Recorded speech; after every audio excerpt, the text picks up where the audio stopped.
بسم الله الرحمن الرحيم.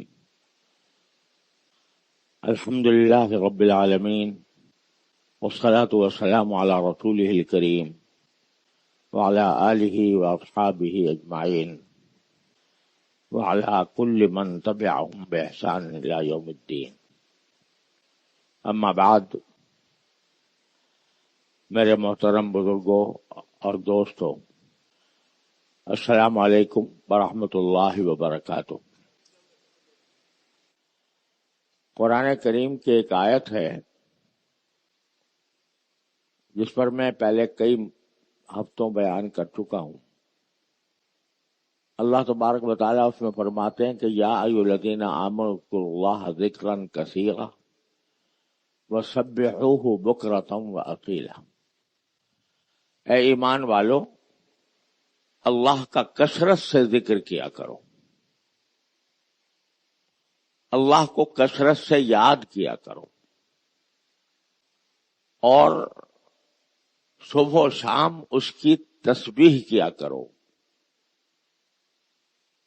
تسبیح کرنے کا معنی یہ کہ اس کو سبحان اللہ کہا کرو، سبحانہ و تعالی کہا کرو۔ تو اللہ تبارک و تعالی کا کثرت سے ذکر کرنے کا حکم دیا ہے اللہ جل جلالہ نے ہم سب بندوں کو۔ جو ایمان لے آئے ہیں ان سے یہ کہا ہے کہ تم میرا کثرت سے ذکر کرو۔ اس کی کیا وجہ ہے وہ میں پہلے اس پر تفصیل سے بات کر چکا ہوں۔ اس میں اللہ تعالیٰ کا کوئی فائدہ نہیں ہے، یہ ہمارے ہی فائدے کے لیے یہ بات کہی گئی ہے۔ اس لیے کہ انسان سے جتنی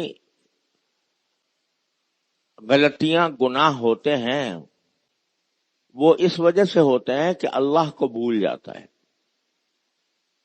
اگر اللہ تبارک و تعالیٰ کی یاد دل میں ہو اور اس کا ذکر زبان پر ہو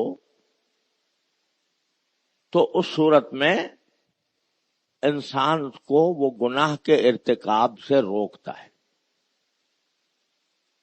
جتنے گناہ سرزد ہوتے ہیں وہ اسی وجہ سے ہوتے ہیں کہ ہم اللہ کو بھول جاتے ہیں، اپنی ذاتی خواہشات، نفسانی خواہشات ہم پر غالب آ جاتی ہیں، اور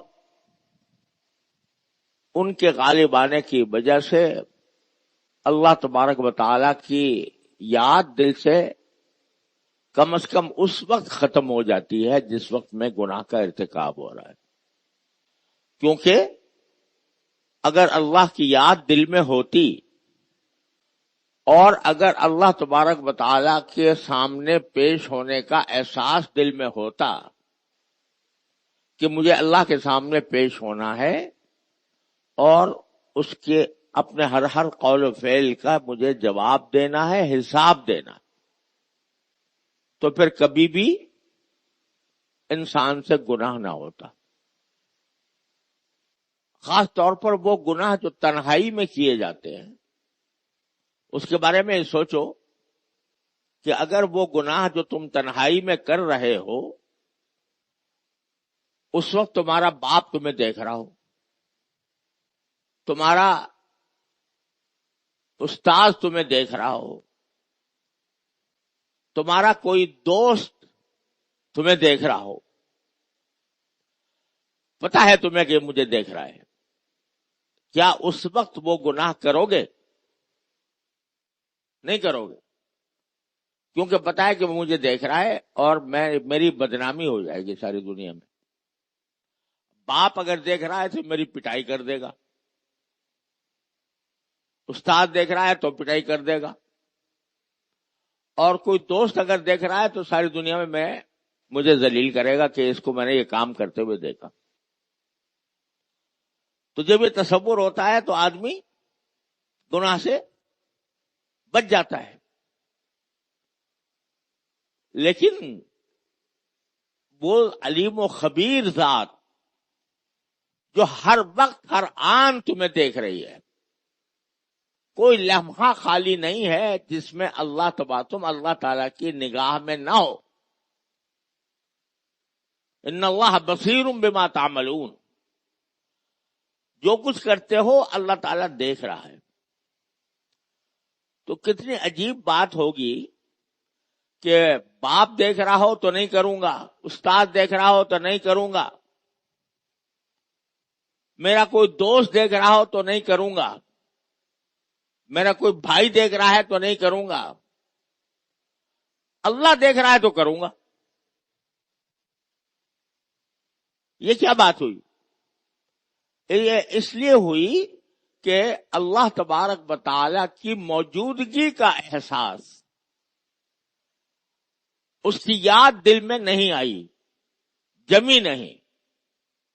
اگر دل میں جمی ہوتی تو جس طرح باپ کے سامنے یہ کام نہیں کیا جا سکتا تھا، بھائی کے سامنے نہیں کیا جا سکتا تھا، اسی طرح اللہ تعالی کے سامنے بھی نہ کر سکتا۔ تو معلوم ہوا کہ سارے گناہوں کی جو جڑ ہے وہ یہ ہے کہ اللہ تبارک و تعالی کی موجودگی کا احساس انسان کے دل سے مٹ جاتا ہے۔ دوسرے الفاظ میں اللہ تعالیٰ کی یاد مٹ جاتی۔ اگر انسان کثرت سے ذکر کرتا ہو اور کثرت سے ذکر کرنے کے نتیجے میں اس کی یاد دل میں سما گئی ہو تو پھر گناہ کا اقدام جان بوجھ کر نہیں کرے گا۔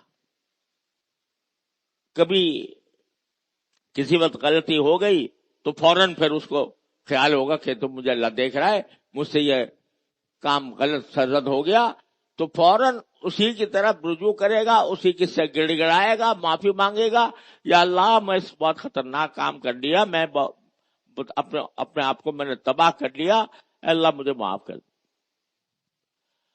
تو معلوم ہوا کہ اللہ کا ذکر اور اللہ جل جلالہ کی یاد یہ ایسی چیز ہے جو انسانوں کو صحیح رکھتی ہے، سیدھے راستے پر رکھتی ہے۔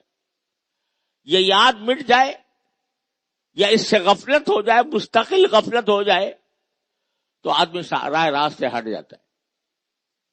اس لیے اللہ تبارک و تعالی نے ہم سے یہ کہا ہے کہ الذین آمنوا اذکروا اللہ ذکرا کثیرا، اے ایمان والو اللہ کا کثرت سے ذکر کیا کرو۔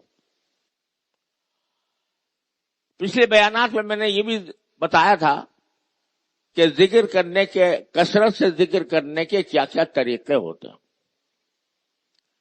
اس میں یہ بھی بتایا تھا کہ زبانی ذکر بھی ہوتا ہے، دل کا ذکر بھی ہوتا ہے، اور دعا بھی ایک ذکر ہے، دعا بھی ایک ذکر ہے، اور تلاوت قرآن کے بعد سب سے زیادہ افضل ذکر دعا ہے۔ ذکر کی سب سے اعلیٰ اور افضل قسم تو تلاوت قرآن ہے، اس سے بڑھ کر کوئی اور بڑا ذکر نہیں ہے۔ سب سے عظیم ذکر، سب سے زیادہ نافع ذکر، سب سے زیادہ فائدہ مند ذکر کیا ہے؟ تلاوت قرآن۔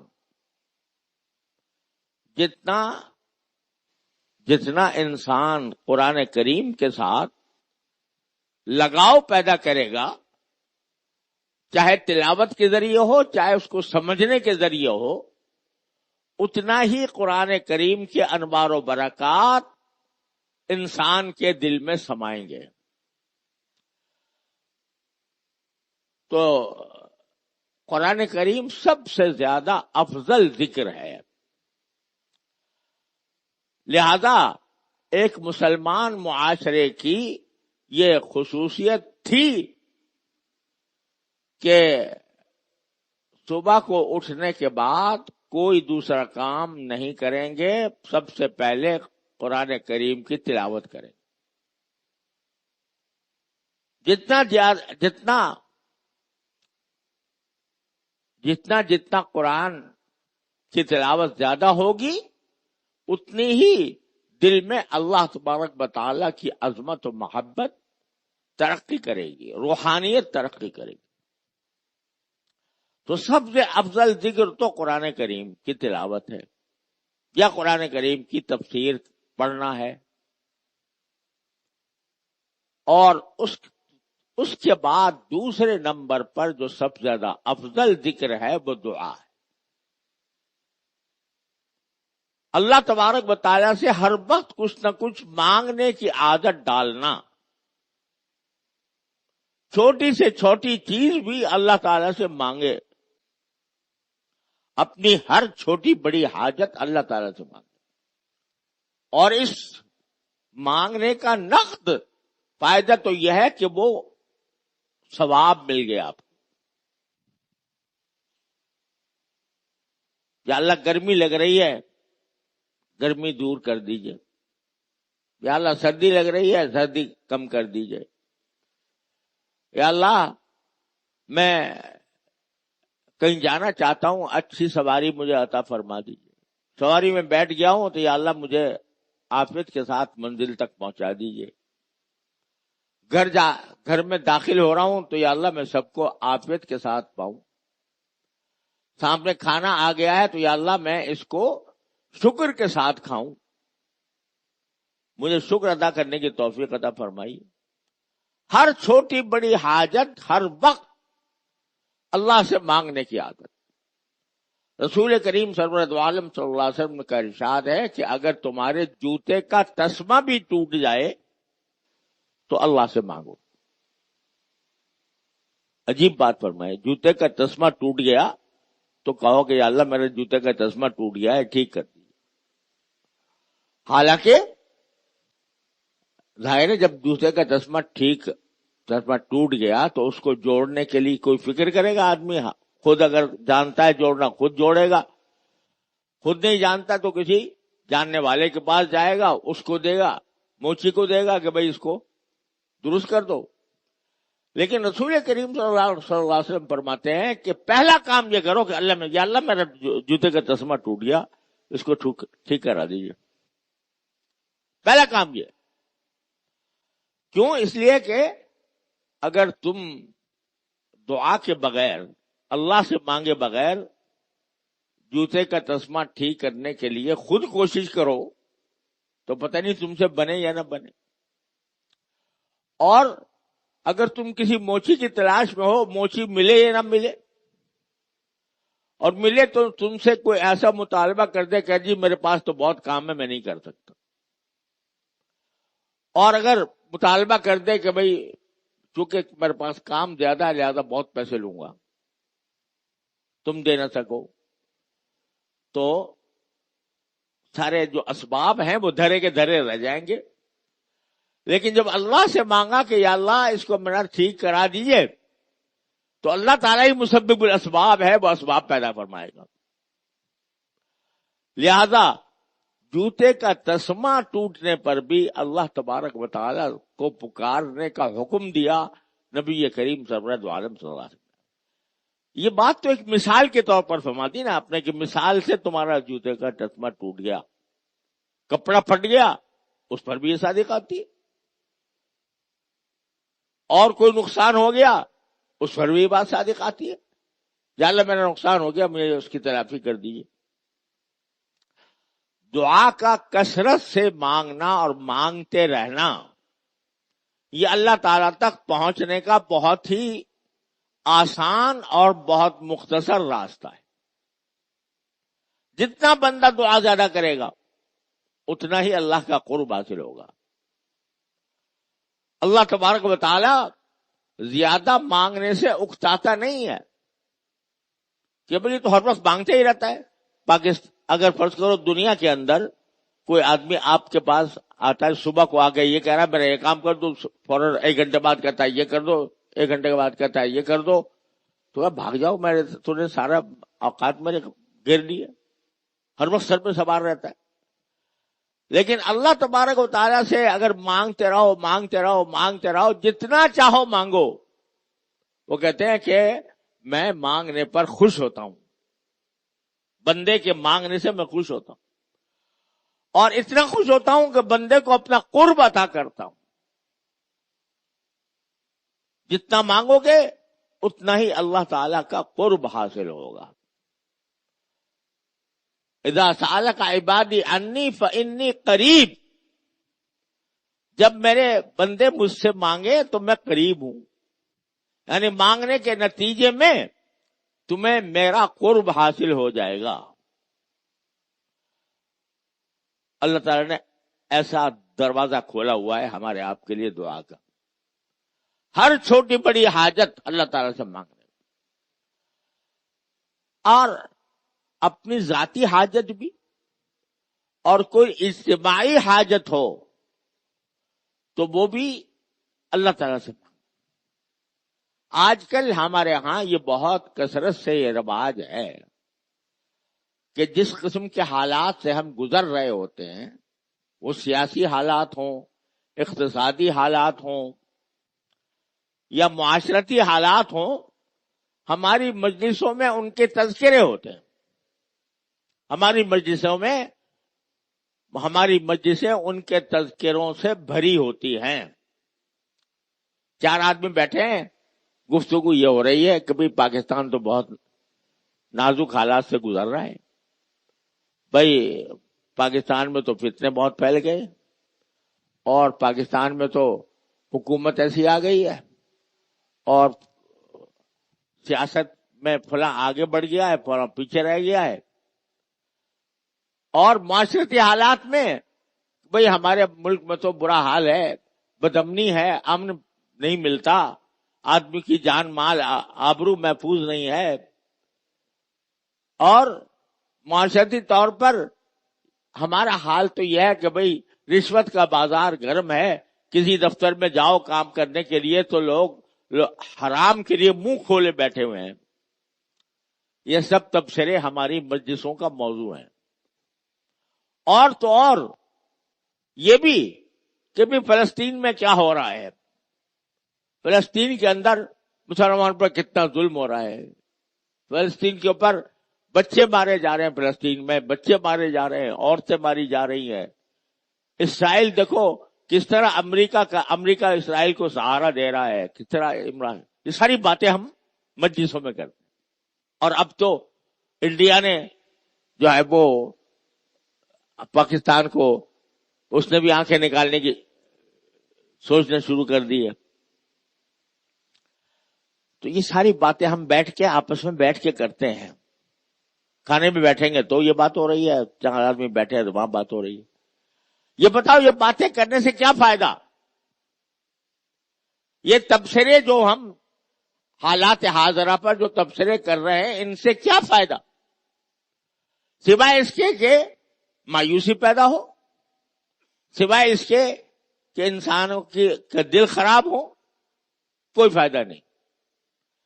لیکن یہی وقت جو تم ان مجلسوں میں ضائع کر رہے ہو، باتیں کر کے ضائع کر رہے ہو، اسی وقت کو اگر اللہ کے سامنے ہاتھ پھیلانے میں خرچ کر دو. یا اللہ ہمارے ملک کے اندر بدامنی بہت ہو رہی ہے، لوگوں کی جانیں محفوظ نہیں ہے، یا اللہ بدامنی دور فرما دے، امن عطا فرما دے. مانگو اللہ سے. یا اللہ ہمارے ملک کے اندر رشوت خوری بہت بڑھ گئی ہے، یا اللہ ہمیں اس رشوت خوری سے نجات عطا فرما دے. جو لوگ رشوت کے لیے منہ کھولے بیٹھے ہیں، یا اللہ ان کو ہدایت عطا فرما دے. یا اللہ جو غزہ کے اندر ظلم ہو رہا ہے، اس ظلم سے اللہ مسلمانوں کو محفوظ فرما دے، مسلمانوں کی حفاظت فرما دے.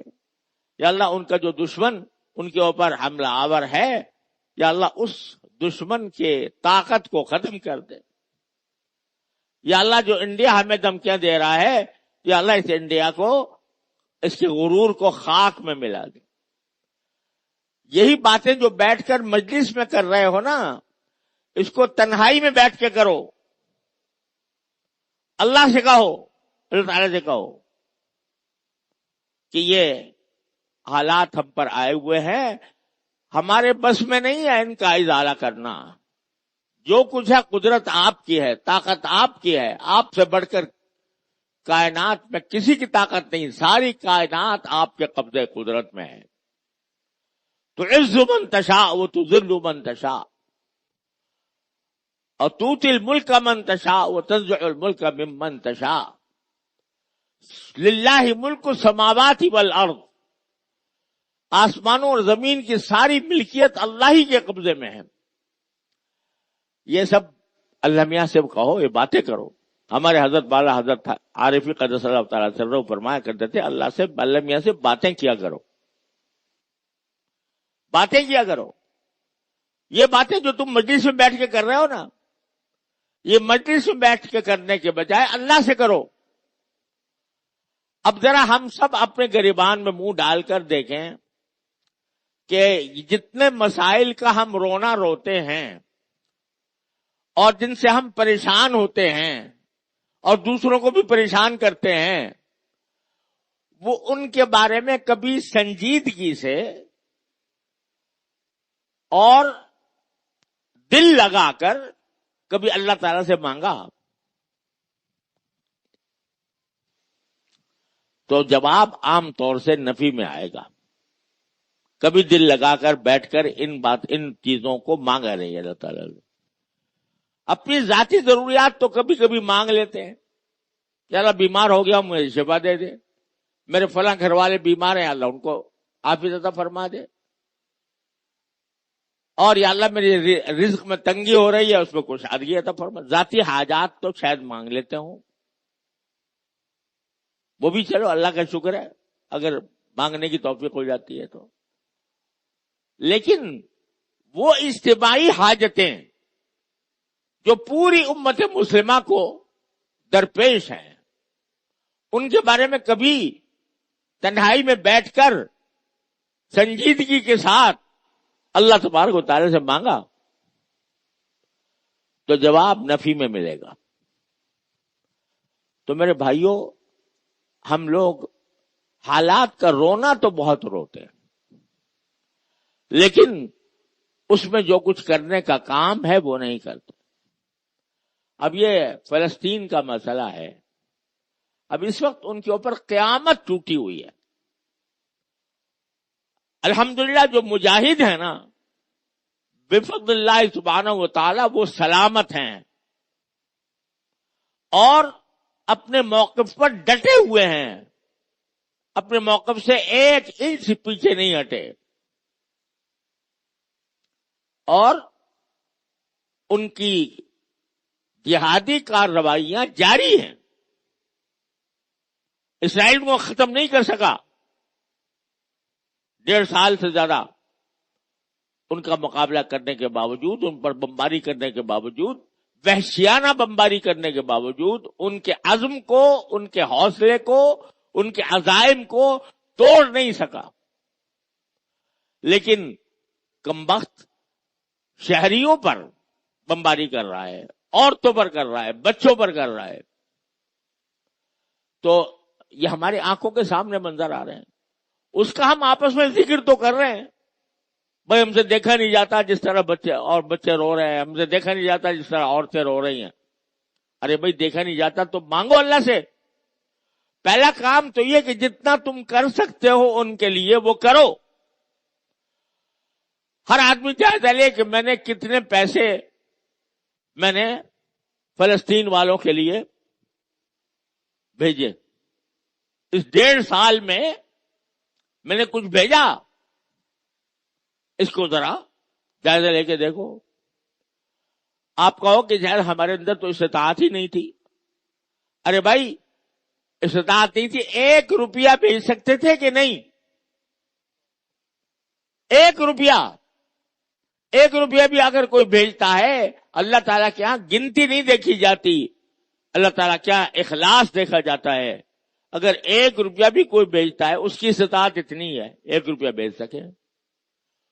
وہ شخص جس کی استطاعت 1 روپیہ بھیجنے کی ہے وہ 1 روپیہ بھیجتا ہے وہ، اور جس کی استطاعت 1 لاکھ بھیجنے کی ہے وہ 1 لاکھ بھیجتا ہے وہ.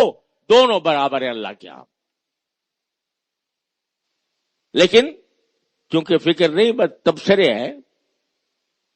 بھائی ہمیں تو بہت رونا آتا ہے اپنے بہن بھائیوں کو اس طریقے سے ذبح ہوتے ہوئے دیکھ کر، بڑا رونا آتا ہے. ہمیں تو جب دیکھتے ہیں کہ آگ لگی ہوئی ہے اب گھروں کے اندر، ہم سے دیکھا نہیں جاتا. ارے بھائی دیکھا نہیں جاتا، کچھ کرو.